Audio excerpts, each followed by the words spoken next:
একবার হাজিরা দিতে আইছে, আইসে আইডি দিয়ে দিছে। বুদ্ধিমান অনেক। হ্যাঁ ওকে, তো আমরা শুরু করব এখান থেকে। গতদিন আমরা আসলে কি পড়তেছিলাম, আচ্ছা শুরু থেকেই দেখাই।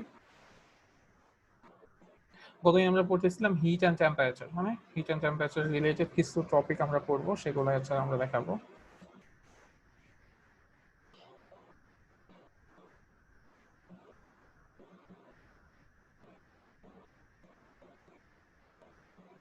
আচ্ছা, তো হিট সম্পর্কে বলতেছিলাম আমরা। হিট হচ্ছে এক ধরনের এনার্জির একটা রূপ, যেটা হচ্ছে ঠান্ডা বা গরমের অনুভূতি দেয় আমাদেরকে, এবং হিটের একক হচ্ছে জুল। আর তাপমাত্রা হচ্ছে বা টেম্পারেচার হচ্ছে সেই কোয়ান্টিটি, যে কোয়ান্টিটির মাধ্যমে আমরা বুঝতে পারি কতটুকু ঠান্ডা বা কতটুকু গরম। তো এটা একক হচ্ছে ডিগ্রি সেলসিয়াস, কেলভিন বা ফারেনহাইট এরকম। তো হিট আর টেম্পারেচারে কিছু পার্থক্য এখানে লেখা আছে। তো হিট হিট হচ্ছে কি এনার্জি একটা রূপ, আর টেম্পারেচার হচ্ছে আমার এনার্জি, সেই থার্মাল যে কন্ডিশন, সেই মানে হিট হচ্ছে এনার্জির একটা ফর্ম, একটা রূপ। আর টেম্পারেচারটা কি? টেম্পারেচারটা হচ্ছে ওই বডিটার যে থার্মাল কন্ডিশন, সেটাকে হচ্ছে মানে কোন একটা বডি থার্মাল কন্ডিশনটাকে রিপ্রেজেন্ট করে হচ্ছে টেম্পারেচার। হিট হচ্ছে একটা কারণ, যে কারণটার জন্য কোন একটা বডির তাপমাত্রা কমে বা বাড়ে। তার মানে আমরা বলতে পারি হিট হচ্ছে কারণ আর টেম্পারেচার হচ্ছে ইফেক্ট, সেই কারণটার ইফেক্ট। তারপরে আমরা যে যন্ত্রের সাহায্যে হিট মাপি সেই যন্ত্রের নাম হচ্ছে ক্যালোরিমিটার, আর যে যন্ত্রের সাহায্যে আমরা তাপমাত্রা মাপি সেই যন্ত্রের নাম আমরা সবাই জানি, সেটার নাম হচ্ছে থার্মোমিটার। ওকে, তারপর হচ্ছে হিট হচ্ছে এক ধরনের এনার্জি, যেটা আমরা আগেও বলছি, আর টেম্পারেচার হচ্ছে সেই এনার্জি ডেমনস্ট্রেশন, যে সেই এনার্জিটা মানে হচ্ছে সেই এনার্জিটা প্রকাশ করা হয় হচ্ছে টেম্পারেচারের সাহায্যে। আর হিট সবসময় একটা হায়ার টেম্পারেচারের বডি থেকে লোয়ার টেম্পারেচারের বডির দিকে ট্রান্সফার হয় সবসময় এটা। তো এখন এই যে আমরা একটু আগে বলতেছিলাম, এখান থেকে একটা জিনিস আমি বলি, থার্মোমিটার। থার্মোমিটার আসলে কিভাবে কাজ করে? আমাদের বাসায় যে থার্মোমিটার আছে সেটাকে আমরা বলি মার্কারি থার্মোমিটার বা পারদ থার্মোমিটার। তো এই পারদ থার্মোমিটারটা কিভাবে কাজ করে? পারদ হচ্ছে, পারদের সায়েন্টিফিক নেম বা নাম বলতে পারি, আমরা ইংরেজি নাম বলতে পারি মার্কারি, ঠিক আছে? তো মার্কারি হচ্ছে এমন একটা মানে একমাত্র ধাতু, যে ধাতুটা হচ্ছে কি থাকে, লিকুইড অবস্থায় থাকে। মানে পৃথিবীতে যত ধরনের ধাতু আছে সব ধাতুই হচ্ছে নর্মালি সলিড অবস্থায় থাকে। তো মার্কারি হচ্ছে এমন একটা ধাতু যেটা হচ্ছে লিকুইড অবস্থায় থাকে। তো এবং এই মার্কারি জিনিসটা খুব হচ্ছে খুবই ডেঞ্জারাস একটা জিনিস। তো আমি একটা রিকোয়েস্ট করব যে মার্কারি নিয়ে কখনো কেউ কোনো ধরনের দুষ্টমি টাইপের কিছু বা এই টাইপের কিছু করা চিন্তা ভাবনা কেউ যেন না করে কখনো। বা ইভেন হচ্ছে যে তোমাদের বাসায় যে বাচ্চা টাচ্চা যারা আছে, ওদেরকে যখন আমরা কি করি, যে কোনো একটা জিনিস নষ্ট হয়ে গেলে বাসার যেটা পিচ্চি যারা আছে ওদেরকে দেখা যায় ওটা দিয়ে খেলতে দেই, বা ওরা নিজেরাও সেটা দিয়ে খেলে। কিন্তু কখনোই এই জিনিসটা কাউকে করতে দিবা না, যে মার্কারি দিয়ে পুরোনো থার্মোমিটার দিয়ে যেন কোনো বাচ্চা কোনো ধরনের খেলাধুলা না করে। আমি তো একটা গল্প বলি, গল্পটা আসলে আমার না, গল্পটা হচ্ছে আমাদের এক স্যারের, আমাদের স্কুলের এক স্যার। তো উনি হচ্ছে কেমিস্ট্রি টিচার ছিলেন। তো উনি ওনার মানে ম্যাডামের, ওনার ওয়াইফের হচ্ছে খুব বড় বড় চুল ছিল। তো তার এক কাজিন তাকে একটু মজা করে বলছে যে তুমি একটা কাজ করতে পারো, তোমার চুলে তুমি হচ্ছে মার্কারি দিবা, পারদ দিবা, তাহলে যেটা হবে তোমার চুল আরো সুন্দর হবে। তো ম্যাডাম তো আসলে বুঝে নাই, সে বিশ্বাস করছে, বিশ্বাস করে স্যারকে বলছে যে আমাকে একটু পারদ এনে দিও। তো স্যার কেমিস্ট্রি টিচার, ওনার ল্যাবে তো পারদ থাকে। উনি আর অত কিছু জিজ্ঞেস করে নাই যে পারদ দিয়ে কি করবে বা কি অবস্থা। তো উনি হচ্ছে পারদ ই করছে, ল্যাব থেকে নিয়ে একটা পলিথিনের মধ্যে ভরে পকেটে রেখে দিচ্ছে। তো এর মধ্যে ওনাদের বিয়ে হয়েছিল রিসেন্টলি, স্যারের এঙ্গেজমেন্টে একটা আংটি ছিল, সেই আংটিটা হঠাৎ করে আঙুল থেকে খুলে ওই পকেটেই রাখছে। এবং যে ব্যাপারটা হয়েছে, ওই পারদ যখন ওই আংটির সংস্পর্শে আসছে, মানে পারদের একটা বৈশিষ্ট্য হচ্ছে পারদ কোনো কিছুর ভেতরে থাকে না, ও হচ্ছে বেরোয় যায়, মানে অল্প টেম্পারেচারে ও হচ্ছে অনেক বেশি প্রসারিত হয়ে এখান থেকে বেরিয়ে যায়। তো পারদ যখন আংটির সংস্পর্শে আসছে, আংটি মোটামুটি মানে গুঁড়া গুঁড়া হয়ে গেছে, এরকম একটা অবস্থা। তো যাই হোক, সেটা তো গেছে। তো স্যার বাসায় গেছে, গিয়ে ম্যাডামকে সেই পারদ দিছে, সেও সুন্দর মতো পারদ মাথায় টাথায় মাখায় বসে আছে বাসা। হঠাৎ করে সে খেয়াল করছে যে তার গলার যে হাড় ছিল সেটা এরকম জোড়া জোড়া হয়ে গেছে। তো সে ভয় পাইছে যে তার কি গলার হাড়ে কি হইলো। তো চিল্লাপাল্লা করে উঠছে, স্যার এসে দেখলেন, দেখার পরে জিজ্ঞেস করছে যে কি হয়েছে, তো বলছে যে এরকম এই কাজ করছে। তো বলছে আচ্ছা ঠিক আছে, যাও আর কি শ্যাম্পু করে গোসল করে আসো। তো ব্যাপার হচ্ছে এখন এখন ম্যাডামের মাথার চুল মানে অনেক কমে গেছে বলতে এখন খুবই কম, এরকম একটা অবস্থা। তো পারদ হচ্ছে এই টাইপের একটা ডেঞ্জারাস জিনিস, মানে এটা খুবই ডেঞ্জারাস টাইপের একটা জিনিস। তো এটা এক ধরনের মেটাল, ধাতু, কিন্তু একমাত্র ধাতু যেটা হচ্ছে লিকুইড অবস্থায় থাকে। আবার কেউ মাথায় দিয়ে এক্সপেরিমেন্ট করে। হ্যাঁ, বললাম কেউ মাথায় দিয়ে আবার এক্সপেরিমেন্ট করলো না। না, কেউ মাথায় দিয়ে এক্সপ্লেন করা যাবে না। তো আহ, পারদের একটা বৈশিষ্ট্য, ভালো বৈশিষ্ট্য যেটা, ও হচ্ছে ও খুব সেন্সিটিভ, মানে অল্পতেই সে অনেক বেশি প্রসারিত হয়। তো যার কারণে যেটা হয়, আমরা আমাদের বাসায় যে থার্মোমিটার আমরা ইউজ করি, ওইখানে যেটা হয় যে আমরা আমাদের টেম্পারেচার অল্প একটু বাড়লেই লিকুইডের একটা বৈশিষ্ট্য কি, লিকুইডের একটা বৈশিষ্ট্য হচ্ছে যে আমি যদি সেখানে তাপ দেই তখন হচ্ছে লিকুইড প্রসারিত হয়। ঠিক আছে, সে তাপ দিলে সেটা প্রসারিত হবে। তো এই কারণে ধরো আমি কোন একটা মানুষের যদি শরীরে টেম্পারেচার বেশি থাকে, তখন সেই থার্মোমিটারটা যখন তার শরীরের কাছে আসে, তখন ওই ভেতরের পারদটা সেটা হচ্ছে প্রসারিত হলে ওখানে দাগ কাটা থাকে যে কতটুকু প্রসারিত হলে কত ডিগ্রি সেলসিয়াস টেম্পারেচার। এইভাবে হচ্ছে কি থার্মোমিটারটা কাজ করে, বা থার্মোমিটার এইভাবে হচ্ছে প্রস্তুত করা হয়। ঠিক আছে, তো এরকম আরো বিভিন্ন টাইপের থার্মোমিটার আছে।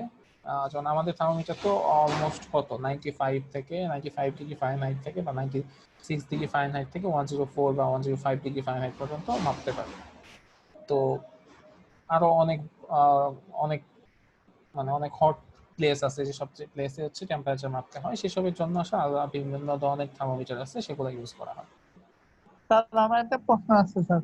হ্যাঁ, স্যার ডিজিটাল থার্মোমিটার কিভাবে কাজ করে? ডিজিটাল থার্মোমিটার বলতে হচ্ছে তুমি কোন ডিভাইসের কথা বলতেছো না ফোনের কথা বলতেছো? স্যার কতগুলো থার্মোমিটার আছে যেগুলা করলে সংখ্যা ওঠে ডিজিটালের মতো, যেমন 98 বা 100, 101 ডিজিটাল সংখ্যা ওঠে, না, ওটা কিভাবে হয়? ডিজিটাল সংখ্যা ওঠাটা কোনো কঠিন কিছু না। মানে হয়তো আমি জানি না ডিজিটাল থার্মোমিটার আসলে কোন প্রসেসে তৈরি করে, কিন্তু ধরো আমি যদি এই সেম প্রসেস ইউজ করি, যে আমি একটা পারদ থার্মোমিটার ইউজ করলাম, সেখানে পারদ দিয়ে আমি টেম্পারেচারটা বুঝতে পারলাম, কিন্তু সেখানে আমি একটা মানে অ্যালগোরিদম বা একটা প্রোগ্রামিং করে দিলাম যে এই পর্যন্ত আসলে এত টেম্পারেচার উপরে লেখা উঠবে, সেটা করা যাবে, সেটা কঠিন কিছু না। ঠিক আছে, ধরো আমাদের নর্মাল অ্যানালগ থার্মোমিটারের মতোই থার্মোমিটার, শুধুমাত্র সেখানে আমি আরেকটা একটা হয়তো একটা ডিভাইস অ্যাড করে দিছি, একটা ব্যাটারি অ্যাড করে দিছি, একটা এলইডি টাইপের কিছু অ্যাড করে দিয়ে আমি জাস্ট এই জিনিসটা বলে দিলাম যে এইটুকু যদি আসে, যখন আমরা নর্মালি চোখে দেখতাম যে 100 ডিগ্রি সেলসিয়াস 100 ডিগ্রি ফারেনহাইট, এখন সেটা চোখে না, ওখান থেকে সেটা স্ক্রিনে চলে যাবে এবং লেখা উঠবে 100 ডিগ্রি ফারেনহাইট। এগুলা খুবই মানে ইজি জিনিস, যেটা করা যায় এখন বর্তমান টেকনোলজি দিয়ে। ঠিক আছে, জি স্যার। আচ্ছা আরেকটা জিনিস সেটা হচ্ছে যে এইখানে আমি যদিও 0 সেলসিয়াস লিখছি, আসলে শূন্য হবে না। শূন্য বলতে মানে আহ, মানে ইসের মধ্যে স্লাইডের মধ্যে আসলে ইকুয়েশন লেখা যায় না, এটা হবে ডিগ্রি সেলসিয়াস, মানে এই শূন্যটা না, এটা হচ্ছে ছোট একটা জিরো হবে যেটা উপরে হবে, সেটা হবে ডিগ্রি সেলসিয়াস, ডিগ্রি কেলভিন বা ডিগ্রি ফারেনহাইট। যেটা হচ্ছে টেম্পারেচার ইউনিট। তো এখানে যে একটা জিনিস দেখতেছি যে টেম্পারেচার ইউনিট আমরা 3টা দিছি, তো 3টা কেন দিছি এটা একটা ব্যাপার। তো এগুলো আসলে বলা হয় টেম্পারেচার স্কেল। টেম্পারেচারের বিভিন্ন ধরনের স্কেল আছে। তো এরকম 4 ধরনের স্কেল আছে টেম্পারেচার। একটা হচ্ছে সেলসিয়াস স্কেল, একটা হচ্ছে কেলভিন স্কেল, একটা হচ্ছে ফারেনহাইট স্কেল, একটা হচ্ছে রোমার স্কেল বা র্যাঙ্কিং স্কেল। ঠিক আছে, তো এরকম 4টা স্কেল, যে সেলসিয়াস, কেলভিন, ফারেনহাইট আর হচ্ছে রোমার বা র্যাঙ্কিং স্কেল, এরকম 4 ধরনের স্কেল আছে। তো আমরা মোটামুটি 3টা স্কেল আমরা ইউজ করবো, একটা হচ্ছে সেলসিয়াস, কেলভিন আর হচ্ছে ফারেনহাইট। এই 3টা স্কেল সম্পর্কে আমরা জানবো। সেলসিয়াস স্কেল বিজ্ঞানী সেলসিয়াস আবিষ্কার করেন, এবং এই স্কেলে প্রত্যেকটা স্কেলে 2টা লিমিট আছে। হ্যাঁ, একটাকে বলা হয় লোয়ার ফিক্স পয়েন্ট আর একটাকে বলা হয় আপার ফিক্স পয়েন্ট। সেলসিয়াস স্কেলে এই লোয়ার ফিক্স পয়েন্ট হচ্ছে 0 ডিগ্রি সেলসিয়াস আর আপার ফিক্স পয়েন্ট হচ্ছে 100 ডিগ্রি সেলসিয়াস, এবং মাঝখানে এই 0 থেকে 100 পর্যন্ত 100টা ভাগ আছে। ফারেনহাইট স্কেলে, যেটাকে আমরা ফারেনহাইট থার্মোমিটার বলবো, আর আগেরটাকে আমরা সেলসিয়াস থার্মোমিটার বলতাম, পরেরটাকে আমরা ফারেনহাইট থার্মোমিটার বলবো। সেই স্কেলটা কেমন? সেই স্কেলটা লোয়ার ফিক্স লিমিট হচ্ছে 32 ডিগ্রি সেলসিয়াস, আপার ফিক্স লিমিট হচ্ছে 212 ডিগ্রি ফারেনহাইট।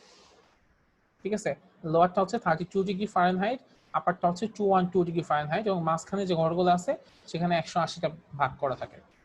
আচ্ছা, কেলভিন থার্মোমিটার, সেখানে যে অবস্থা সেটা হচ্ছে এরকম যে লোয়ার ফিক্স পয়েন্ট হচ্ছে 273 ডিগ্রি ফারেনহাইট কেলভিন, আর আপার ফিক্স পয়েন্ট হচ্ছে 373 ডিগ্রি কেলভিন।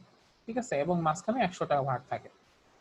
তো আসলে বিভিন্ন বিজ্ঞানী বিভিন্ন পার্সপেক্টিভে বিভিন্ন ধরনের এরকম স্কেল তৈরি করছে। ঠিক আছে, তো আমাদের এই এই কয়েকটা জিনিস একটু জানতে হবে যে কোন স্কেলের লোয়ার পয়েন্ট কত, আপার আপনার পয়েন্ট কত। ফারেনহাইটে স্যার ফারেনহাইটে আপনার 180টা ভাগ কেন? আচ্ছা, ফারেনহাইটে 180টা ভাগ কেন? আচ্ছা, এখানে মেইন ব্যাপারটা ওইরকম না যে এখানে কোনো কিছু মেইনটেইন করা হয়েছে।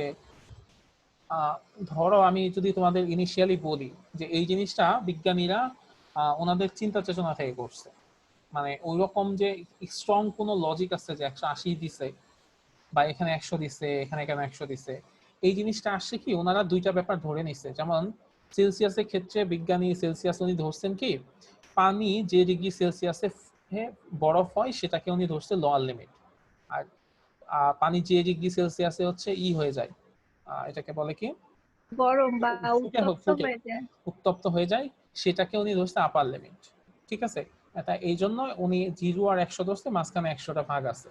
আচ্ছা, ফারেনহাইট উনি অ্যাকচুয়ালি কোন একটা লজিকে ধরছে, যে একটা হয়তো 32 ধরছে, একটা হচ্ছে 212 ধরছে। লজিকটা ঠিক এক্স্যাক্টলি আমার মনে নাই, আমি তোমাদেরকে দেখে জানাবো। আর কেলভিন যেটা ধরছেন বিজ্ঞানী কেলভিন, উনি আসলে ধরছেন কি যে একটু পরে আমরা দেখবো যে সেলসিয়াসের সাথে কেলভিনের একটা সম্পর্ক আছে, এবং সম্পর্কটা হচ্ছে এইরকম যে 1 ডিগ্রি সেলসিয়াস সমান সমান হচ্ছে 273 কেলভিন। তো আমরা যদি মানে এইরকম করি যে ধরো আমাদের 0 ডিগ্রি সেলসিয়াস, তার মানে কি সেখানে বরফ থাকবে। তো আমি যদি তাপমাত্রা আরো কমাই, 10 degree Celsius, -10 degree Celsius, -20 degree Celsius, এরকম করে টেম্পারেচার আমি আরো কমানো শুরু করলাম। তো এখন কথা হচ্ছে স্যার সর্বনিম্ন মানে কত, স্যার এখানে 0 ডিগ্রি সেলসিয়াসে বরফ থাকবে, কিন্তু স্যার 0 ডিগ্রি সেলসিয়াসের তাপমাত্রায় তো বরফ মানে গলা শুরু করে দেয়। এবং তাহলে তো স্যার মানে ওরকম ভাবে মানে বরফ থাকতেছে না। না না না, বরফ না, আমি তোমাকে ওইটাই বলতেছি যে পানির 3টা অবস্থা আছে, একটা হচ্ছে বরফ মানে হচ্ছে কঠিন অবস্থা, একটা তরল অবস্থা, একটা বায়বীয় অবস্থা। তো ধরো তোমাকে আমি 50 গ্রাম হচ্ছে বরফ দিলাম। ঠিক আছে, তোমাকে আমি 50 গ্রাম বরফ দিলাম বা 100 গ্রাম বরফ দিলাম। তো এইখানে যে জিনিসটা হবে, এখানে যে ব্যাপারটা হবে সেটা হবে এই রকম যে তোমাকে আমি আবার বলি, তোমাকে আমি 50 গ্রাম বরফ দিচ্ছি, সেই বরফকে তুমি হচ্ছে তাপ দিচ্ছ। ঠিক আছে, তাপ দেওয়া শুরু করতেছো, আমি ধরে নিলাম বরফের টেম্পারেচার তখন আছে কত, -20 ডিগ্রি সেলসিয়াস। সেই বরফকে তুমি তাপ দেওয়া শুরু করছো। সেই বরফটা কি করবে, আস্তে আস্তে তাপ কমবে। তাপ কমার পরে 0°C আসার পরে বরফটা হচ্ছে গলে পানি হওয়া শুরু করবে, এবং ওই 50 গ্রাম বরফ পুরাটা পানি হওয়া না পর্যন্ত ওই পুরা জায়গার টেম্পারেচার একটু বাড়বে না। যখন মানে যখন তুমি তাপ দিবা তখন একেবারে হুট করেই তো আর 50 গ্রাম একসাথে গলে যাবে না, আস্তে আস্তে গলবে। জি স্যার। এবং যখন তোমার আস্তে আস্তে গলা শুরু করবে, এবং যখন এরকম হবে যে পুরাটা গলা আগ পর্যন্ত তোমার এরকম মনে হতে পারে যতটুকু গলে যাবে তার টেম্পারেচার হয়তো বেড়ে যাবে, কখনো এটা হবে না। যতটুকু মানে 0°C তাপমাত্রার পানিও হয়, 0°C তাপমাত্রার বরফও হয়, ঠিক আছে। এই কারণে এটা হচ্ছে একটা পয়েন্ট, যে পয়েন্টটাকে আমরা বলি পানি কি এটাকে বলা হয় যে ওয়াটারের মেল্টিং পয়েন্ট, ঠিক আছে, বা বরফের মেল্টিং পয়েন্ট, যে পয়েন্টে গলা শুরু হয়। এবং পুরো পানিটা গলা শুরু হওয়ার পরে পানি হচ্ছে 0°C তাপমাত্রার পানি হবে। সেই 0°C তাপমাত্রার পানিকে তুমি যদি আরো তাপ দাও তাহলে সেটা কি হবে, সেটা আস্তে আস্তে 100°C এর দিকে যাবে। তারপর ধরো 100°C গেল, 100°C যাওয়ার পরে সেই পানিটা আস্তে আস্তে ফোটা শুরু হবে। কিন্তু যতক্ষণ পর্যন্ত না পুরা পানি ফুটে বাষ্প হচ্ছে ততক্ষণ পর্যন্ত ওখানকার তাপমাত্রা বাড়বে না। তারপর পুরা পানিটা যখন ফুটে বাষ্প হয়ে যাবে, দেন আবার তুমি যদি তাপমাত্রা কন্টিনিউ করতে থাকো তাহলে ওই জিনিসটা বাষ্পের তাপমাত্রা আবার বাড়া শুরু করবে। এই কারণে এই 0°C আর 100°C এই দুইটা টেম্পারেচার এত বেশি সিগনিফিক্যান্ট। 0°C থেকে বলা হয় মেল্টিং পয়েন্ট, আর 100°C বলা হয় হচ্ছে বয়লিং পয়েন্ট। একটা হচ্ছে স্ফুটনাঙ্ক আর একটা হচ্ছে গলনাঙ্ক। আর সেলসিয়াস হচ্ছে এই পয়েন্ট দুটাকেই সে ধরে নিছে, যে আমি এই দুটা পয়েন্টকেই ধরে সে হচ্ছে একটা স্কেল বানাইছে, স্যার বুঝতে পারছি। ঠিক আছে। যেমন তোমরা কখনো এই কাজ করতে পারবে না যে ধরো পানিকে কখনোই 100°C বেশি টেম্পারেচার নিতে পারবে না, কখনোই নিতে পারবে না, যত তাপই দাও হবে না। আচ্ছা জুবাইর রহমান, হ্যান্ড রাইজ করছো, একটু বলো তো। মাইনাস ডিগ্রি যে মাপা, ওটা কি দিয়ে মাপা হয়? আচ্ছা, -ডিগ্রি যেটা মাপা হয় সেজন্য স্কেল আছে, হ্যাঁ, সেই স্কেলের নাম হচ্ছে প্লাটিনাম রেজিস্ট্যান্স থার্মোমিটার। তো প্লাটিনাম রেজিস্ট্যান্স থার্মোমিটার মোটামুটি সেটার রেঞ্জটা আমি একটু বলি তোমাদের। আচ্ছা আমি আসলে মানে তোমাদেরকে ওইভাবে ভাবছিলাম যে তোমাদের থার্মোমিটার নিয়ে অত ডিটেইল কিছু বলবো না, তো আচ্ছা সমস্যা নাই, তোমাদেরকে আমি একটু বলি যে কত ধরনের থার্মোমিটার আছে এবং সেগুলোর রেঞ্জ কোনটা কত।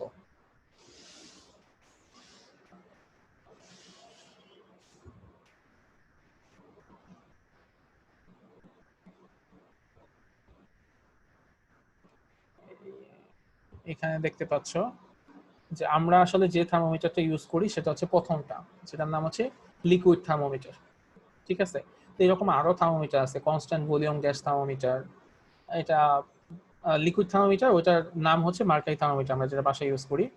তো এরকম কনস্ট্যান্ট ভলিউম গ্যাস থার্মোমিটার টাইপের থার্মোমিটার আছে, রেজিস্ট্যান্স থার্মোমিটার আছে যেটা আমি বললাম প্লাটিনাম রেজিস্ট্যান্স থার্মোমিটার, তারপর রেডিয়েশন থার্মোমিটার আছে যেটার নাম হচ্ছে পাইরোমিটার, তো তারপরে থার্মো ইলেকট্রিক থার্মোমিটার আছে প্লাটিনাম রোডিয়াম থার্মোমিটার। তো এর মধ্যে সবচেয়ে বেশি ইউজ হওয়া হচ্ছে প্লাটিনাম রেজিস্ট্যান্স থার্মোমিটার, এবং সেটা ইউজ কেন হয় তার একটা কারণও আছে। এই প্লাটিনাম রেজিস্ট্যান্স থার্মোমিটারের রেঞ্জ মোটামুটি -200°C থেকে 1200°C পর্যন্ত, ঠিক আছে। মানে -200°C টেম্পারেচার থেকে শুরু করে 1200°C তাপমাত্রা পর্যন্ত এই প্লাটিনাম রেজিস্ট্যান্স থার্মোমিটার মাপতে পারবে। এখন তোমাদের কথা হইতে পারে স্যার 1200°C তাপমাত্রা বেশি হইলে তখন কে মাপবে? তখন মাপে হচ্ছে এই যে পাইরোমিটার। পাইরোমিটার হচ্ছে এমন থার্মোমিটার যে ধরো আমি যদি 5000°C টেম্পারেচার কোনো কিছু মাপতে চাই এবং সেখানে যদি একটা থার্মোমিটার দেয়, সেই থার্মোমিটার কি জীবন্ত ফিরে আসবে, মানে অক্ষত অবস্থায় ফিরে আসবে? স্যার এটা তো সম্ভব কমই। আসার কথা না, তাই না? মানে ওই জিনিসটাই তো পুড়ে বা নষ্ট হয়ে যাবে। জি স্যার। তো এই কারণে এক ধরনের থার্মোমিটারের তৈরি করা হয়েছে, সেটা হচ্ছে রেডিয়েশন থার্মোমিটার। মানে উত্তপ্ত বস্তু থেকে রেডিয়েশন বের হয়, মানে বিকিরণ আসে, মানে তোমরা যখন একটা চুলার পাশে বসো তোমাদের কিছু গরম লাগে না? হ্যাঁ গরম স্যার। লাগে কি? আচ্ছা আমরা এই জিনিসগুলো পড়বো যে তাপের পরিবহন কিভাবে হয়। তো তার মধ্যে একটা প্রসেস আছে সেটাকে বলা হয় বিকিরণ। বিকিরণ পদ্ধতিতে তাপ আশেপাশে সঞ্চালিত হয়। তো তো এই বিকিরণ থার্মোমিটার বা রেডিয়েশন থার্মোমিটার ইউজ করে এক ধরনের মানে এই জিনিসটা রেডিয়েটেড হিট ইউজ করে এক ধরনের থার্মোমিটার তৈরি করা হয়, সেটা হচ্ছে পাইরোমিটার। পাইরোমিটার কি, ধরো অনেক উত্তপ্ত কোন একটা জায়গা আছে, তার থেকে অনেক দূরে আমি হচ্ছে একটা এই পাইরোমিটার রাখবো। তো ওইখান থেকে কি পরিমাণ রেডিয়েশন হচ্ছে সেই রেডিয়েশনের উপর ডিপেন্ড করে এই পাইরোমিটার হচ্ছে টেম্পারেচার বলে দিতে পারবে। আর যেটা মানে যদি কোনো -ডিগ্রি সেলসিয়াস টেম্পারেচার হয়, -10, 100 এরকম হয়, তাহলে সেই ক্ষেত্রে প্লাটিনাম রেজিস্ট্যান্স থার্মোমিটার যদি আমরা সেখানে রাখি, তাহলে ওখান থেকে ও দেখাবে যে কত রেজিস্ট্যান্স থার্মোমিটার মানে কত টেম্পারেচার ওইখানে, সেই জিনিসটা দেখাবে যে সেটা কি -100 না -50 কত। আর এই জিনিসটা কাজ করে কিভাবে, এই জিনিসটা কাজ করে হচ্ছে একটা নীতির উপর ডিপেন্ড করে যে পৃথিবীতে 3 টাইপের বস্তু আছে, একটাকে বলা হয় কন্ডাক্টর, একটাকে বলা হয় সেমিকন্ডাক্টর, আর একটাকে বলা হয় ইনসুলেটর। কন্ডাক্টর হচ্ছে সেই ধরনের বস্তু যেগুলোর মধ্য দিয়ে কারেন্ট পরিবহন করতে পারে। সেমিকন্ডাক্টরের মধ্য দিয়ে হচ্ছে ওইভাবে কারেন্ট পরিবহন করতে পারে না, আর ইনসুলেটরের মধ্য দিয়ে কোনোভাবে কারেন্ট পরিবহন করতে পারে না। তো এই কন্ডাক্টরের একটা বৈশিষ্ট্য কি, কন্ডাক্টরের যদি আমি তাপমাত্রা বাড়াই, তাহলে যে জিনিসটা হয় যে কন্ডাক্টরের রেজিস্ট্যান্স বৃদ্ধি পায়। রেজিস্ট্যান্স মানে হচ্ছে ওইখানকার মধ্য দিয়ে যদি কারেন্ট পরিবহন করতে চাই, সেটা বাধাপ্রাপ্ত হয়। এবং মানে কোন একটা জায়গা দিয়ে যদি কারেন্ট পরিবহন করার চেষ্টা করে, তখন যে জিনিসটা বাধা দেয় সেটাকে আমরা বলি রেজিস্ট্যান্স। তো এইরকম কন্ডাক্টরের মধ্য দিয়ে যখন কারেন্ট পরিবহন করে, তখন কোন একটা জিনিস অল্প পরিমাণ বাধা দেয়। তো এই বাধা জিনিসটা বাড়ানো যায় কিভাবে, টেম্পারেচার বাড়াইলে এই বাধার পরিমাণ বেড়ে যায়, আর টেম্পারেচার কমাইলে এই বাধার পরিমাণ কমে যায়। তো আমরা এই নীতিকে অ্যাপ্লাই করে ওই প্লাটিনাম রেজিস্ট্যান্স থার্মোমিটার বানানো হয়, যে আমরা ওই টেম্পারেচার দেখে আমরা বুঝি যে ওইখানে রেজিস্ট্যান্স বাড়ছে না কমছে। তো যদি দেখি যে রেজিস্ট্যান্স বেড়ে গেছে, তাহলে বুঝি যে টেম্পারেচার বেড়ে গেছে। যদি দেখি যে রেজিস্ট্যান্স কমে গেছে, তাহলে বুঝি যে টেম্পারেচার কমে গেছে। ক্লিয়ার হয়েছে জুবাইর?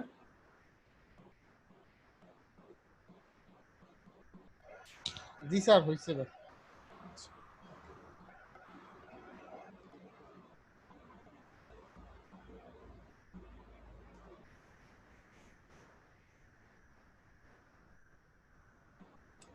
তো সেইভাবে হচ্ছে বিজ্ঞানী সেলসিয়াস এরকম দুটো স্কেল দিচ্ছে, ফারেনহাইট এরকম দুটো স্কেল নিচ্ছে, আর কেলভিন হচ্ছে, কেলভিন কোন স্কেলটা নিচ্ছে, এই যে আমরা টেম্পারেচার কমাচ্ছি, হ্যাঁ, -100 -200 পর্যন্ত গেলাম।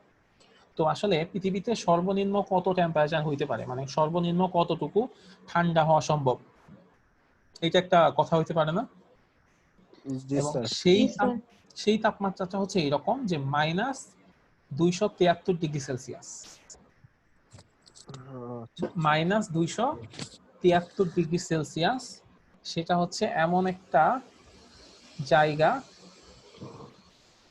বা এমন একটা পয়েন্ট, যে পয়েন্টটা হচ্ছে সর্বনিম্ন পয়েন্ট, মানে এর চেয়ে বেশি বা এর চেয়ে কম তাপমাত্রা কোনো বস্তু হইতে পারে না।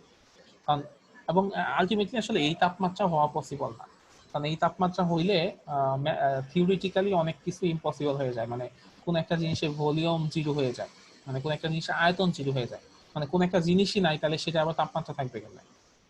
তো এগুলা আর কি তোমাদের অতটা লাগবে না, ঠিক আছে? তো জাস্ট এইটুকু জানো, দেখে পৃথিবীতে সর্বনিম্ন যে তাপমাত্রাটা হওয়া সম্ভব সেটা হচ্ছে কত, -273 ডিগ্রি সেলসিয়াস, এবং সেটাকে আসলে 0 কেলভিন বলা চলে। তো ওইটাকে ইউজ করে এই সেলসিয়াসের সাথে মিলায়ে উনি একটাকে করছে 273 কেলভিন, আর আরেকটাকে করছে 373। এখন একটা ব্যাপার আছে যে এই সবগুলা স্কেলের মধ্যে সম্পর্ক বের করা যায়, যে ধরো তোমার একটা স্কেলে টেম্পারেচার আছে, তুমি সেখান থেকে আরেকটা স্কেলে টেম্পারেচারে কনভার্ট করতে পারবা। কিভাবে পারবা, একটা সূত্র আছে, সূত্রটা হচ্ছে এরকম যে temperature scale minus ice point divided by steam point minus ice point. আচ্ছা, এখন একটা জিনিস বলতে হবে, এই যে লোয়ার ফিক্সড পয়েন্ট যেটা, সেটা হচ্ছে আইস পয়েন্ট, মানে আইস পয়েন্ট বলতে এটা কি বলে, বরফ বিন্দু, এই টাইপের নাম হবে বাংলাতে। আরেকটা হচ্ছে স্টিম পয়েন্ট, মানে হচ্ছে যে তাপমাত্রায় বাষ্প হয়, মানে স্টিম পয়েন্ট মানে আপার ফিক্সড পয়েন্ট। এই নিচেরটা হচ্ছে আইস পয়েন্ট, উপরেরটা হচ্ছে স্টিম পয়েন্ট। তো temperature scale minus ice point, নিচে কি steam point minus ice point. তো তাহলে সেলসিয়াস স্কেলে সি হচ্ছে temperature scale, minus ice point হচ্ছে 0, stream point 100 minus ice point হচ্ছে 0। ফারেনহাইট স্কেলে ফারেনহাইট এফ মাইনাস 32, 32 হচ্ছে আমার আইস পয়েন্ট, 212 হচ্ছে স্ট্রিম পয়েন্ট, আর 32 আইস পয়েন্ট। কে 273 হচ্ছে আমার আইস পয়েন্ট, 373 স্ট্রিম পয়েন্ট মাইনাস 273। আর হচ্ছে আমার রোমার স্কেল, রোমার স্কেলে আর মাইনাস 492। এটা তোমাদের লাগবে না, ঠিক আছে, এই স্কেলটা আসলে অত বেশি ইউজ হয় না, এই জিনিসটা আমাদের না জানলেও চলবে, আমরা ওই প্রথম তিনটা জানলেই হবে। তাহলে এটাকে আমরা যদি ক্যালকুলেশন করি সি মাইনাস 0, তাহলে কি হবে? C 100 minus 0 100। আচ্ছা, এফ মাইনাস 32 লিখলাম, নিচে 212 মাইনাস 32, সেটা যদি করি তাহলে হয় কত? 180। 212 থেকে 32 বিয়োগ করলে 180 পাওয়া যায়।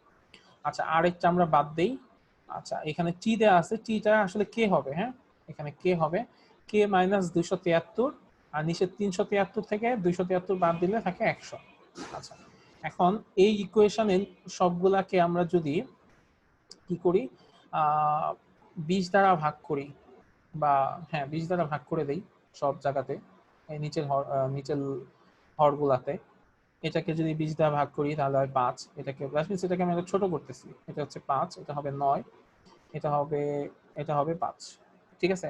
তো আমাদের ইকুয়েশন যেটা আসবে c/5 f - 32/9 আর k - 273/5।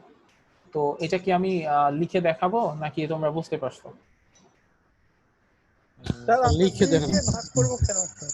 হ্যাঁ হ্যাঁ, আমরা 20 দিয়ে ভাগ করব কেন? 20টা আসলো কিভাবে স্যার? না ব্যাপারটা হচ্ছে এরকম যে ধরো তোমার কাছে একটা জিনিস আছে, এরকম কি একটা ভগ্নাংশ আছে হচ্ছে,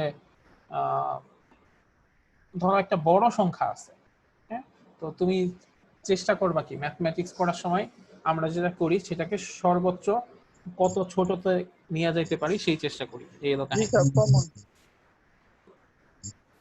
ঠিক আছে, মানে কমন নেয়া যেটাকে বলে। জি স্যার, কমন। বুঝতে পারছি স্যার। আচ্ছা, তারপর আমি তোমাদেরকে একটু লিখে দেখাইতেছি।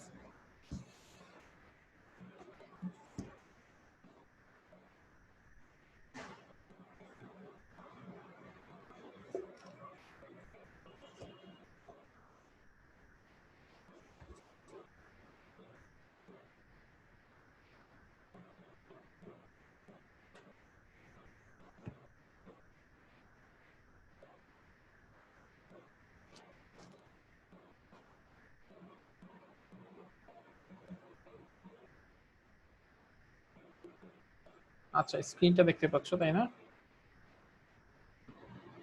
জি স্যার।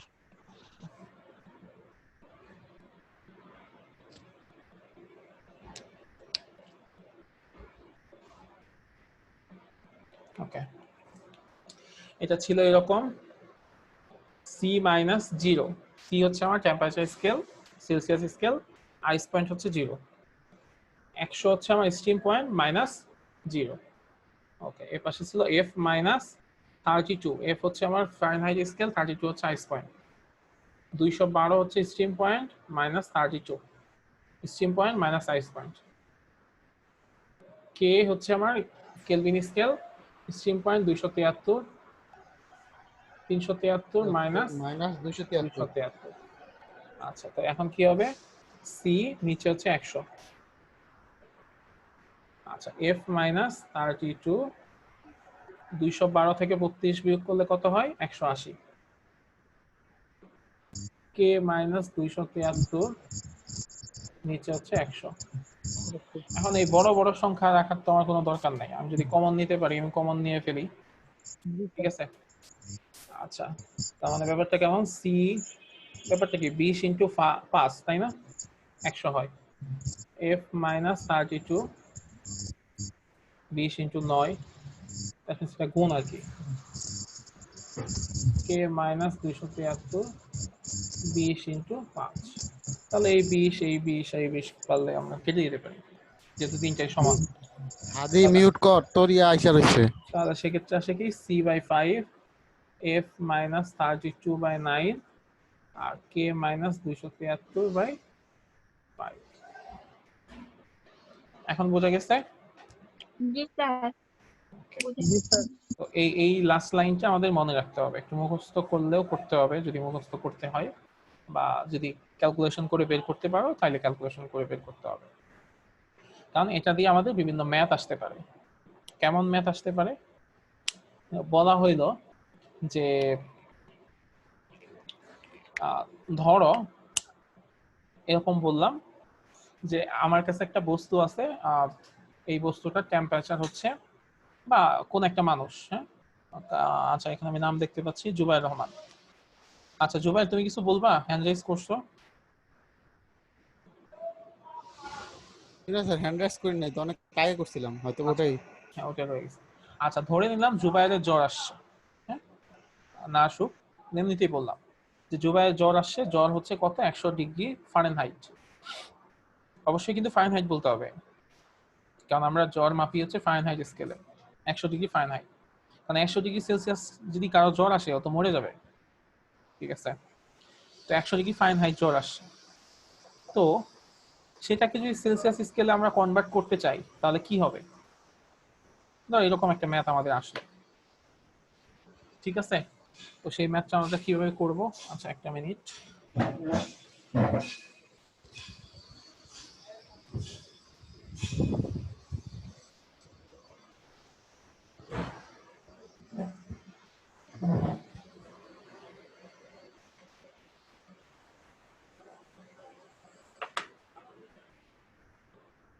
ওকে, আমাদের ফর্মুলা দেয়া কত, c/5 f - 32 divided by 9 k - 273/5। তো আচ্ছা কারো একজনের কি হচ্ছে, ওকে, তো যার জ্বর আসছে তার জ্বর কতটুকু, f হচ্ছে কত, 100 ডিগ্রি ফারেনহাইট, তাহলে আমাকে বের করতে হবে সেলসিয়াস স্কেলে কত, তাই তো? ওকে, তাহলে আমি একটু দেখি সেলসিয়াস স্কেল, তার মানে এই দুইটা স্কেলে কথা হচ্ছে, তার মানে ওটা নিয়ে আমাদের কোনো কাজ নাই আপাতত। তাহলে ব্যাপারটা হবে c/5 f - 32 ডিভাইডেড বাই 9, এটা হচ্ছে আমাদের সূত্র। c এর মান বের করতে হবে, f এর মান দেয়া আছে 100। ওকে, তাহলে কি হবে, c/5 100 - 32 করলে কত হয়, 68, মোস্ট প্রবাবলি 30, হ্যাঁ। ওকে, তাহলে c এর মান কত হবে, 68/9 ইনটু 5। তাহলে এটা আমরা যে এখন ক্যালকুলেটর ইউজ করি, ক্যালকুলেটর ইউজ করলে যা হবে সেটাই হয়ে যাবে, ঠিক আছে? ক্লিয়ার সবাই? জি স্যার। Yes sir. তাইলে তোমরা কি এরকম যে কোনো ম্যাথ করতে পারবা? ধরলাম আমি বলে দিলাম যে তার মানে এটা একটু বের করো তো, দেখো তো কত হয়। কার কাছে ক্যালকুলেটর আছে বা মোবাইলেও করতে পারবে? স্যার মোবাইলে তো ক্লাস করতেছি। ও মোবাইলে ক্লাস করতেছো? স্যার আচ্ছা ঠিক আছে, আমার মোবাইলে দেখি। স্যার ক্যালকুলেটর আছে স্যার, আমি করতেছি। 68 5 6 স্যার 37.37 77। 37.37, ঠিক আছে? এত ডিগ্রি সেলসিয়াস, তার মানে আমাদের যখন জ্বর আসে 100 ডিগ্রি ফারেনহাইট, তার মানে সেটা 37 ডিগ্রি সেলসিয়াস, ঠিক আছে? Sir 37.77 sir. হ্যাঁ হ্যাঁ ঠিক আছে। আচ্ছা, তো এই টাইপের কোনো ম্যাথ তোমাদের আসতে পারে, আমি তোমাদের কিছু ম্যাথ দেখাই, স্ক্রিন শেয়ার করে কিছু ম্যাথ দেখাই। আমার বিশ্বাস যে তোমরা এই টাইপের ম্যাথ করতে পারবা, এবং আমরা কয়টা করতেও দিব তোমাদেরকে। তোমাদের একটা অ্যাসাইনমেন্ট হতে পারে এটা, যে আমি তোমাদের কিছু ম্যাথ করতে দিলাম, সেই ম্যাথগুলা করে তোমরা জমা দিলাম।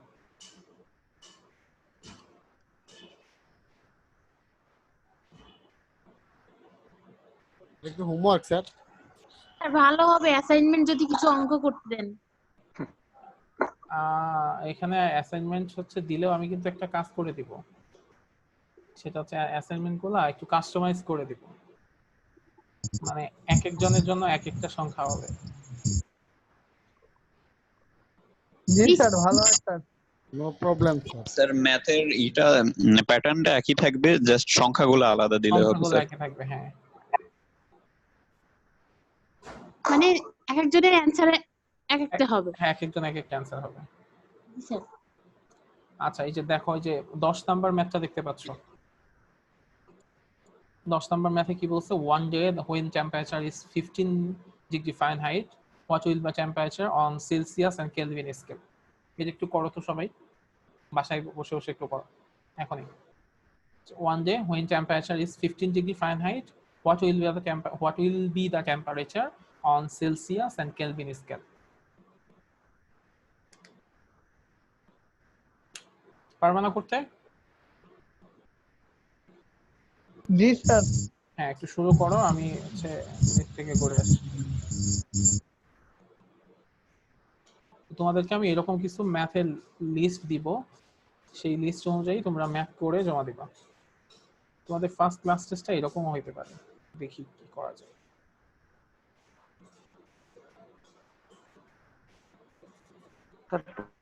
প্রশ্নটা একটু দেখেন হ্যাঁ, স্যার। নিয়ে এসছি আমি আমার। One day when the temperature is 15 degree Fahrenheit, what will the temperature on Celsius and Kelvin scale?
কারো হইলে আমাকে জানাও।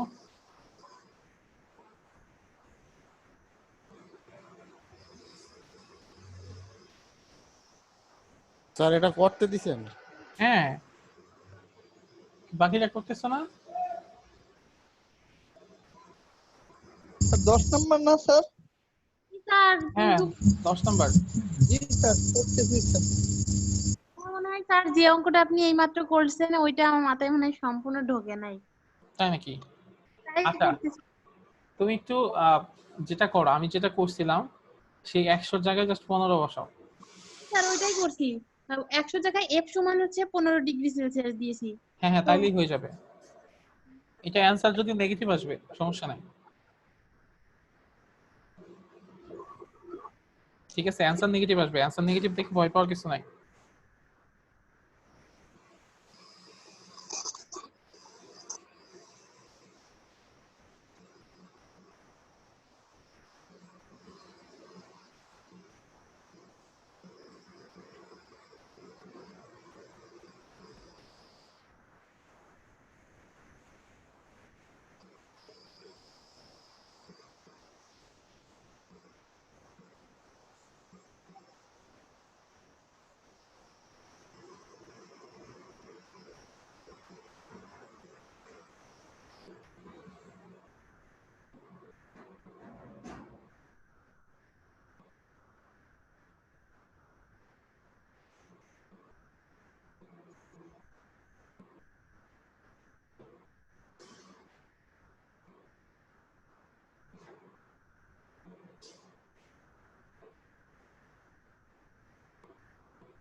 হ্যালো স্যার, হ্যাঁ হ্যাঁ -9.44।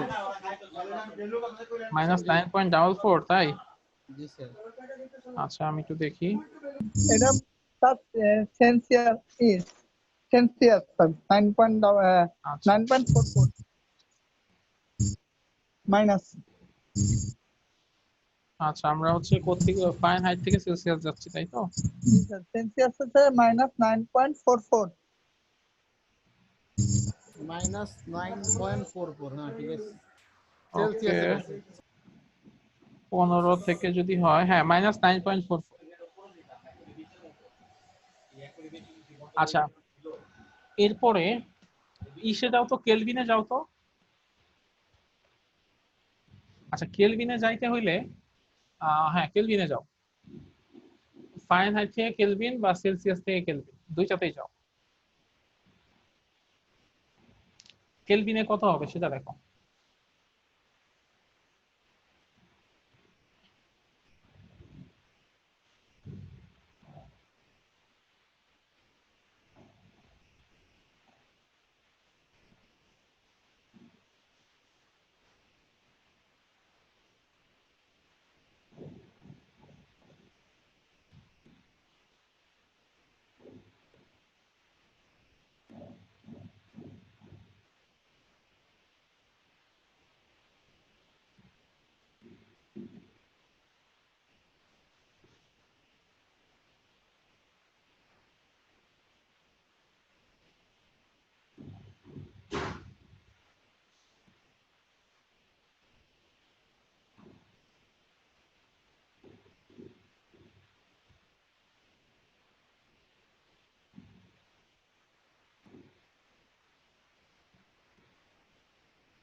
স্যার -56.488।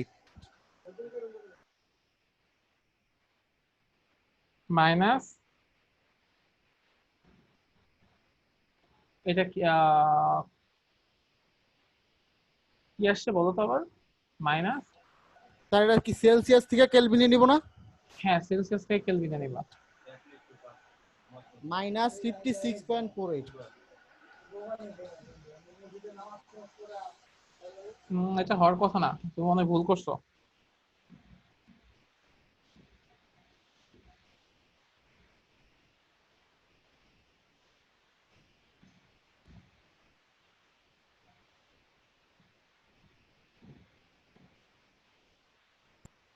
তাহলে এটা কি সেলসিয়াস থেকে কেলভিনে নিব নাকি ফারেনহাইট থেকে কেলভিনে নিব?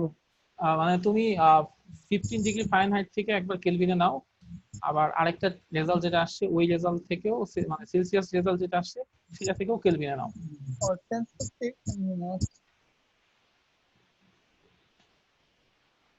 এবং দুইবার সেম রেজাল্ট আসবে।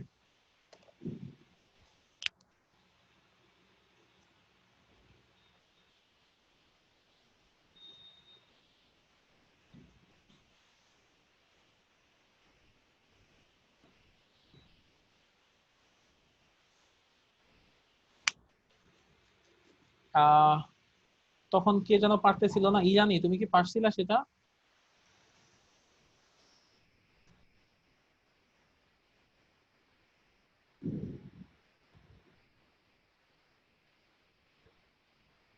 ইরানি পারছিলা? স্যার আপনি যে পর্যন্ত পূরণ করছেন ওই পর্যন্ত বেঁধে আছি। আমি যে পর্যন্ত করছি জি এরপরে স্যার। জাস্ট মোবাইলে ক্যালকুলেট করলেই হবে বা ক্যালকুলেটর দিয়ে ক্যালকুলেট করলেই হবে। স্যার ক্যালকুলেটরটাই তো নাই।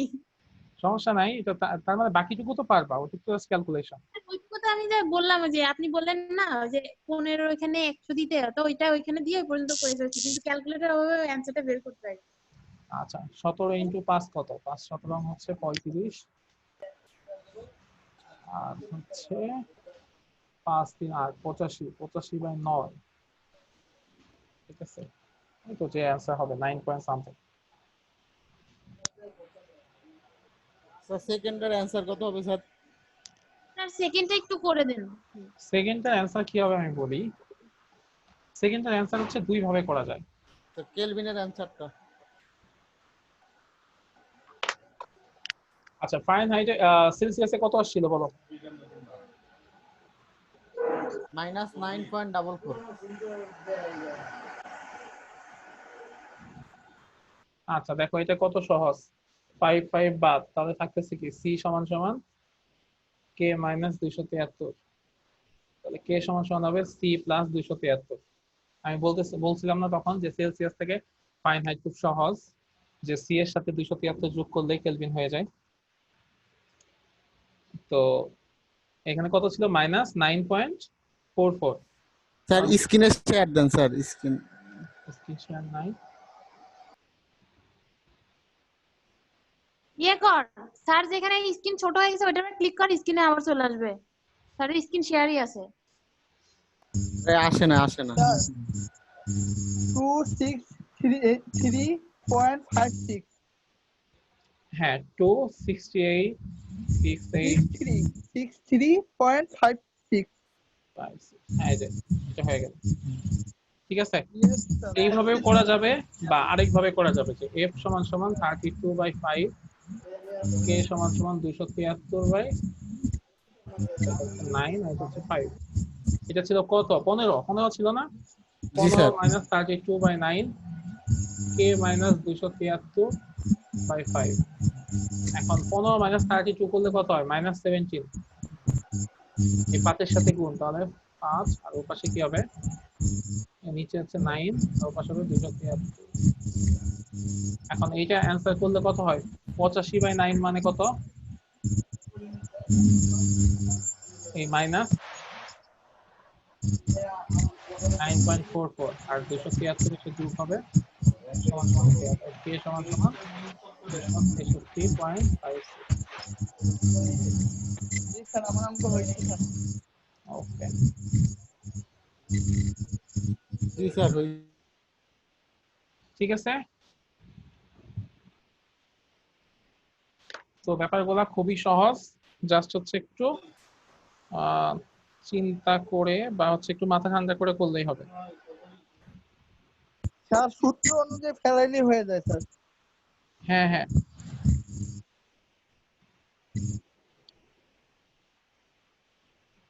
সূত্র অনুযায়ী ফেললেই হবে।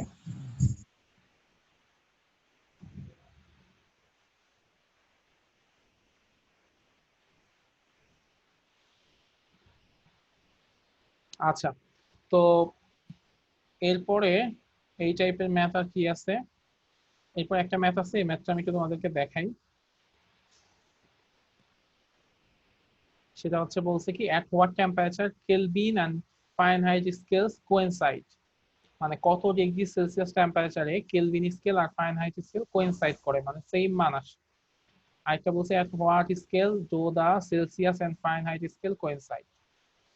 তো এই দুইটা জিনিস আমি একটু দেখাই তোমাদের, আর বাকিগুলো আমার বিশ্বাস তোমরা করতে পারবে।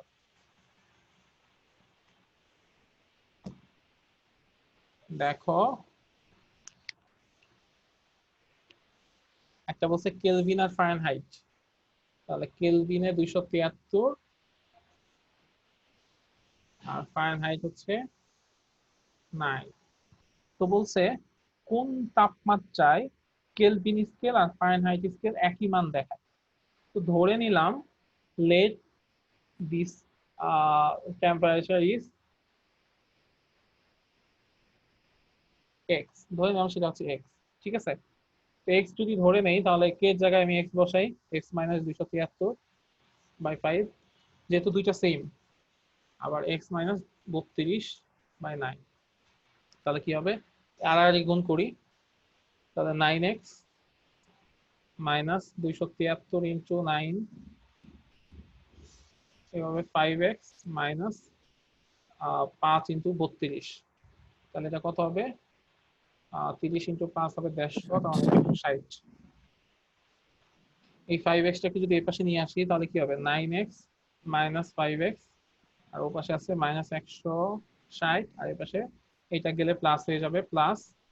আচ্ছা, 273 ইন্টু 9 গুণ করলে কত হয় দেখো তো, 3 নং 27,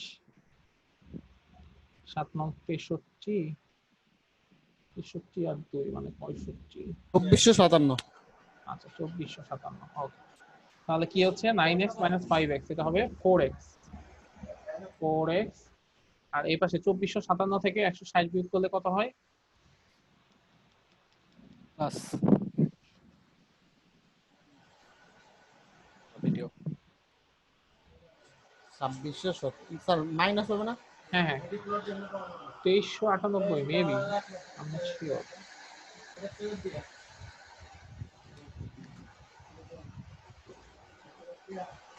2297। আচ্ছা হ্যাঁ 2297, সরি 2297। এখন x মাইনাস 2297 ডিভাইডেড বাই 4 কত হয় দেখো তো,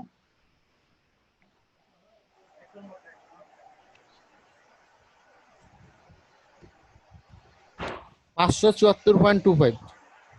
574.25। তাহলে এই ডিগ্রি সেলসিয়াসে, এই ডিগ্রি ফারেনহাইট আর এই ডিগ্রি কেলভিন হচ্ছে একই তাপমাত্রা। নরমালি ধরো কেলভিন আর ফারেনহাইট, মানে আমরা দেখতেছিলাম কি 15 ডিগ্রি ফারেনহাইট মানে হচ্ছে সেটাকে যদি আমরা কেলভিনে নেই তাহলে সেটা হয় ডিফারেন্ট টেম্পারেচার, তাই না, অন্য একটা মান হয়। কিন্তু 574.25 এটা হচ্ছে এমন একটা তাপমাত্রা যেখানে কেলভিন আর ফারেনহাইট একই সমান। বুঝতে পারছো? এরপরে গুলাও চেঞ্জ, এর আগের গুলাও চেঞ্জ।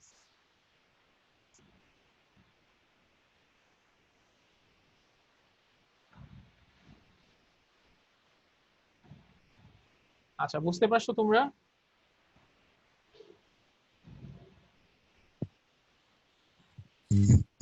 Yes sir.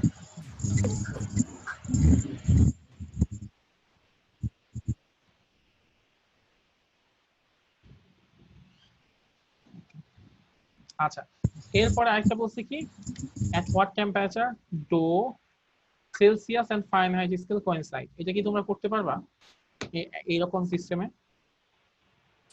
দেখি ট্রাই করি একটু চেষ্টা করো, হ্যাঁ।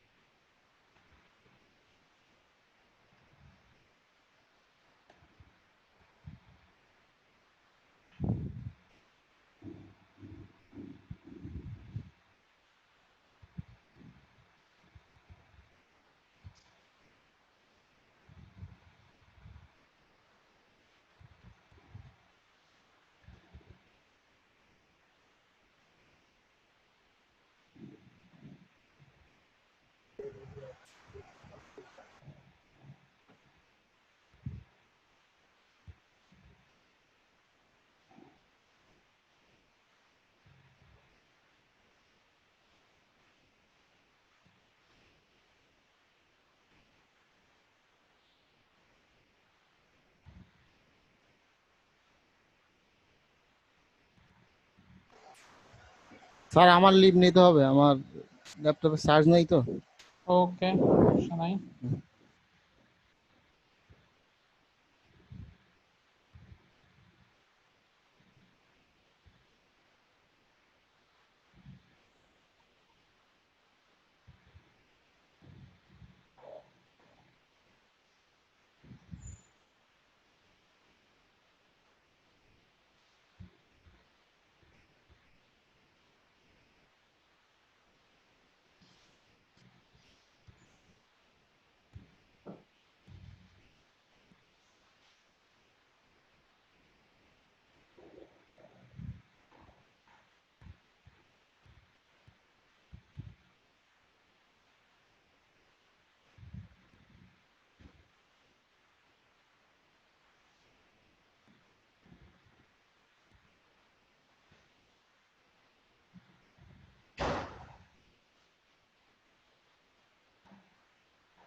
-40 ডিগ্রি।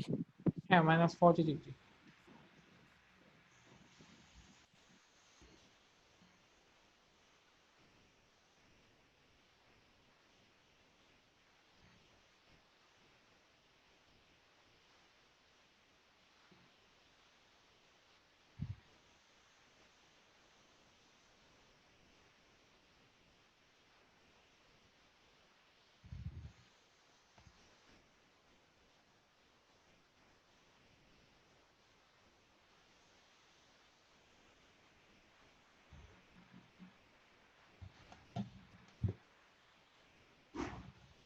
আচ্ছা, বাকিদের কি অবস্থা, করতে পারছো?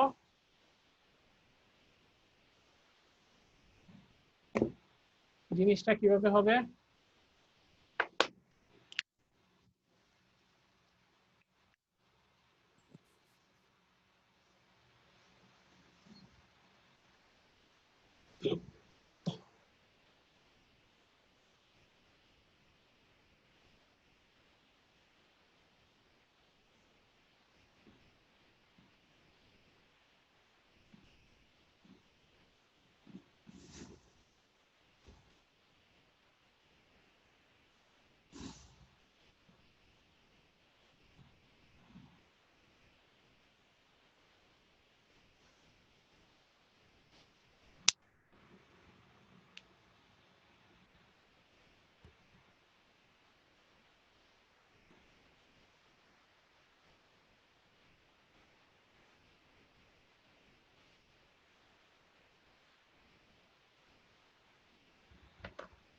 আরোজা ইসলাম, করতে পারছো তুমি? আচ্ছা, ওর তো অডিওটা এখনো কানেক্ট নাই। আজাদ হুসাইন, আজাদ হুসাইন,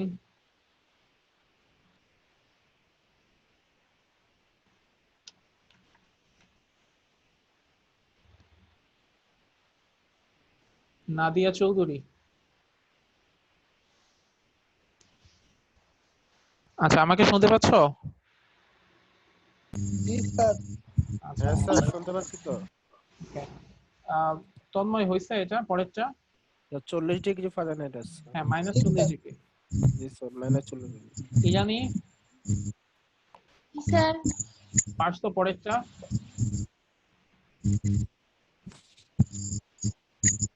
এই যে যেটা লাস্ট করতে হ্যাঁ, লাস্টটা করলাম। মাঝেরটা করিনি। ওকে, হ্যাঁ, এটা প্র্যাকটিস করলে কিছু অঙ্ক তারপরে মানে একদম ঠিক হয়ে যাবে। এখন যেটুকু বেঁধে যাচ্ছে। ওকে, হ্যাঁ, তাহলে বাসায় একবার প্র্যাকটিস করতে হবে। ঠিক আছে। স্যার আপনি হোমওয়ার্ক দিতে পারেন। হ্যাঁ, হোমওয়ার্ক আমি দিয়ে দিব, কিছু ম্যাথ হচ্ছে হোমওয়ার্ক দিয়ে দিব।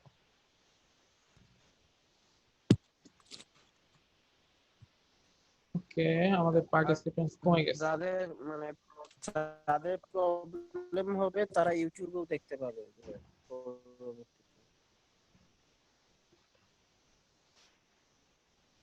হ্যাঁ হ্যাঁ, আমাদের ইয়াতে থাকবে, ভিডিওটা থাকবে। ওকে, তাহলে আমরা হচ্ছে এই ম্যাথটা শেষ হলো। দেন আমরা যদি আমাদের টপিকে ফেরত যাই, তার মানে আমাদের এখন যদি এরকম হয় যে ডিফারেন্ট টেম্পারেচার দেয়া থাকে, তাহলে আমরা ইজিলি নিশ্চয় বের করতে পারবো, তাই না? হ্যাঁ স্যার। Okay. আচ্ছা, তো এরপরে আমাদের একটা জিনিস জানতে হবে যে হিট ট্রান্সফার হয় কিভাবে। মানে আমরা বলছিলাম যে হিট হচ্ছে হায়ার টেম্পারেচার কোন একটা বডি থেকে লোয়ার টেম্পারেচার বডিতে যায়। তো কিভাবে হিট যাইতে পারে? তো এই হিট যাওয়ার তিনটা ওয়ে আছে, হিট ট্রান্সফারের তিনটা ওয়ে আছে। হিট ট্রান্সফার হয় সবসময় একটা ওয়ার্মার অবজেক্ট থেকে কুলার অবজেক্টের দিকে। যেখানে তাপমাত্রা বেশি সেখান থেকে কুলার অবজেক্টের দিকে হিট ট্রান্সফার হয়। তো সেই হিট ট্রান্সফারের ওয়ে আছে কয়টা? তিনটা। একটা ওয়ে কেমন, সেটা হচ্ছে এরকম। ধরো তোমাদের বাসায় চামচ থাকে না, একটা হ্যাঁ স্যার। চামচ, সেটা যদি ধরো অনেকক্ষণ ধরে কোনো একটা কোন একটা হাঁড়িতে ছিল, যে হাঁড়িটা নিচে হচ্ছে মানে তাপ দেওয়া হচ্ছে, মানে কোন একটা জিনিস রান্না হচ্ছে, সেইখানে সেই হাঁড়ির মধ্যে একটা চামচ রাখা হয়েছে। তো তুমি যদি তুমি একটা রাখা হয়েছে বা তুমি যদি সেই চামচটা নিয়ে সেই হাঁড়ির মধ্যে রাখো, তাহলে হাঁড়ির এক প্রান্ত হচ্ছে হয়তো সেই গরম জায়গায় আছে, কিন্তু কিছুক্ষণ রাখার পরে হাঁড়ির অপর প্রান্তে গরম লাগা শুরু হয় না, মানে চামচের অপর প্রান্তে গরম রাখা হয় না। হ্যাঁ স্যার। এখানে যে ছবিটা তোমরা দেখতে পাচ্ছ, ধরো এরকম একটা লোহার এক দণ্ড, প্রান্তে তাপ দেওয়া হচ্ছে আর এক প্রান্তে তাপ যাচ্ছে। হ্যাঁ ধরো এরকম একটা লোহার দণ্ড আছে যে এক প্রান্তে তুমি তাপ দিচ্ছ, কিন্তু তোমার হাত যদি অপর প্রান্তেও থাকে, কিছুক্ষণ পরে দেখবা তোমার এই প্রান্ততেও গরম লাগতেছে। তার মানে হিট ট্রান্সফার হয় এখানেও। কিভাবে হয়? যে এই এটার ভেতরে যে মলিকুল গুলা আছে সেই মলিকুল গুলার মধ্যে আস্তে আস্তে মানে এখানে যখন তাপ দেওয়া হয়, এই প্রথম মলিকুলটা তাপ পায়, সেই তাপ হচ্ছে সে সেখান থেকে হিট তারপরে মলিকুলকে দিয়ে দেয়, তারপরে মলিকুল তারপরে মলিকুলকে দিয়ে দেয়। কিন্তু মলিকুল গুলা কিন্তু এইখানকার মলিকুল গুলা এখানে আসে না, কিন্তু তারা হচ্ছে তাপ গুলাকে ট্রান্সফার করে দেয়। ও তাপ ট্রান্সফার করে এটাকে করে এটাকে করে এটাকে, এভাবে করে করে আস্তে আস্তে আস্তে আস্তে সবগুলো আমাদের তাপে ট্রান্সফার হয়ে যায়। ঠিক আছে? কিন্তু এখানকার যে মলিকুলটা আছে সেই মলিকুলটা কিন্তু কখনো এখানে আসবে না। তার মানে এইভাবে যদি তাপের ট্রান্সফরমেশন হয়, এবং এই ধরনের ট্রান্সফরমেশন হয় সব নরমালি হচ্ছে সলিড কোনো বস্তুতে, কঠিন বস্তুতে। Molecules in solid objects do not move, মানে এই মলিকুল গুলা সলিড সলিড কোন একটা অবজেক্টের মলিকুল গুলা কি করে না, মুভ করে না। তারা শুধু কি করে, ভাইব্রেট করে, কম্পিত হয় বা কি অসিলেট করে বা কম্পিত হয় বা ভাইব্রেট করে বা জিগল করে। ঠিক আছে? এটা যে কোনো একটা ওয়্যার হইতে পারে বা যে কোনো একটা থার্মাল কন্ডাক্টর হইতে পারে বা থার্মো কন্ডাক্টর হইতে পারে। এবং হিট সবসময় কি হবে, হিট কন্ডাক্ট এই ঠান্ডা থেকে আস্তে আস্তে গরমের দিকে, গরম থেকে আস্তে আস্তে এই ঠান্ডার দিকে হিট সবসময় ট্রান্সফার হইতে থাকবে। So the movement of heat from one solid to another one that has a different temperature when they are touching each other. এবং এই কাজ যদি করা হয় যে এখানে যদি আমি আরেকটা কি করি, আরেকটা সলিড কোন একটা বস্তুকে এটাকে টাচ করাই, তখন দেখা যাবে সেই সলিড বস্তুতেও হিট ট্রান্সফার হয়ে যাচ্ছে। তো এই ধরনের হিট ট্রান্সফরমেশনকে বলা হয় কন্ডাকশন। ঠিক আছে? কন্ডাকশন বা পরিবহন, এটার বাংলাতে বলা হয় পরিবহন। তো এইরকম যদি হিট ট্রান্সফার হয় সেটাকে আমরা বলি কন্ডাকশন বা পরিবহন। তো এরপরে আরেকটা জিনিস কি, আরেক ধরনের হিট ট্রান্সফরমেশন আছে, সেটাকে আমরা বলি কনভেকশন। কনভেকশনটা কেমন? যে আমরা যখন চুলার মধ্যে হচ্ছে পানি গরম করি, তো আস্তে আস্তে কি হয়, পানি গরম হওয়া শুরু করে। শুরুতে হচ্ছে পাতিলটা গরম হয়, মানে হাঁড়িটা গরম হয়, তারপর আস্তে আস্তে পানি গরম হওয়া শুরু করে। তো যখন পানি মোটামুটি ফুটে যায় তখন কি হয়, যে ওইখানকার পানিগুলা আশেপাশে ছড়ায় ছিটিয়ে যাওয়া শুরু করে। তো আসলে যে জিনিসটা হয়, এবং আমরা যদি ভালো মতো দেখি, দেখবো যে নিচের পানি উপরে আসতেছে, উপরে পানি নিচে যাচ্ছে। মানে নিচে যখন একটা পানি গরম হয়ে যায়, সেই পানি অণুগুলা উপরে উঠে যায়। আবার হ্যাঁ স্যার। যে পানিগুলা ঠান্ডা সেগুলা নিচে যায়, সেগুলো আবার গরম হয়ে সেগুলো উপরে উঠে যায়। তার মানে পানির অণুগুলা এক একটা পুরা হাঁড়িতে ছড়ায় ছিটিয়ে যায়, মানে একটা আরেকটা জায়গায় চলে যায়। এবং শেষ পর্যায়ে যখন আরো বেশি তাপমাত্রা হয়ে যায়, তখন হচ্ছে পানিগুলো বাইরে ছড়ে আসে, এবং দেখা যায় যে পানি যখন পুরোপুরি ফুটে যায়, তখন আমরা যখন পানি বন্ধ করতে চাই, সেই পানিগুলো আমাদের শরীরে এসে লাগে, তাই না? হ্যাঁ। তো তার মানে কি, এই প্রসেসের ক্ষেত্রে কি হয়, মলিকুল গুলা হচ্ছে তার জায়গা পরিবর্তন করে। তো এই ধরনের প্রসেসকে বলা হয় কনভেকশন প্রসেস। প্রথমটা ছিল পরিবহন, এটাকে বলা হয় পরিচলন। পরিবহন ছিল প্রথমটা, কন্ডাকশন। এবার আমরা বলতেছি কনভেকশন বা মানে পরিচলন। পরিচালন। আচ্ছা, the heat, the transfer of heat from one place to another by the movement of fluids. Fluid বলতে আমরা বুঝি হচ্ছে এটা গ্যাসের ক্ষেত্রেও প্রযোজ্য। আচ্ছা, ফ্লুইড বলতে আমরা বুঝি সেটা হইতে পারে তরল বা গ্যাস, সেগুলা মানে যেগুলা ফ্লো করতে পারে সেগুলাকে আমরা বলি ফ্লুইড। কিন্তু সলিড কিন্তু ফ্লুইড না, কারণ সলিড কি করতে পারে না, মুভ করতে পারে না।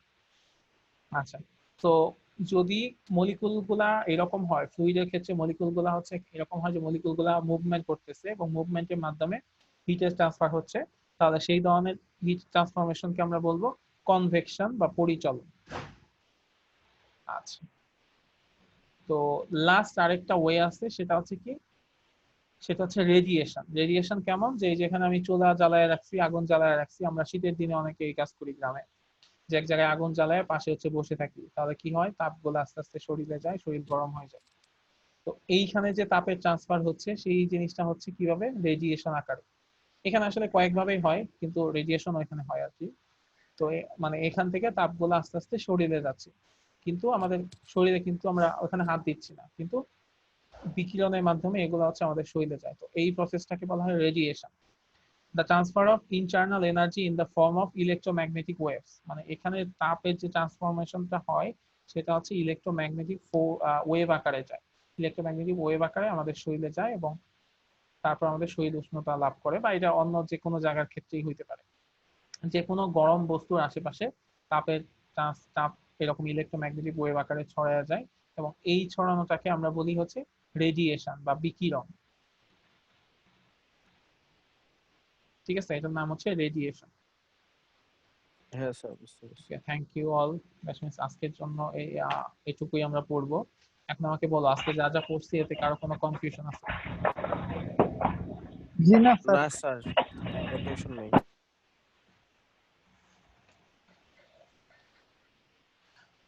তো আমাদের হচ্ছে এই জিনিসগুলো একটু পড়তে হবে, জি, আর নিজেরা বাসায় প্র্যাকটিস করতে হবে।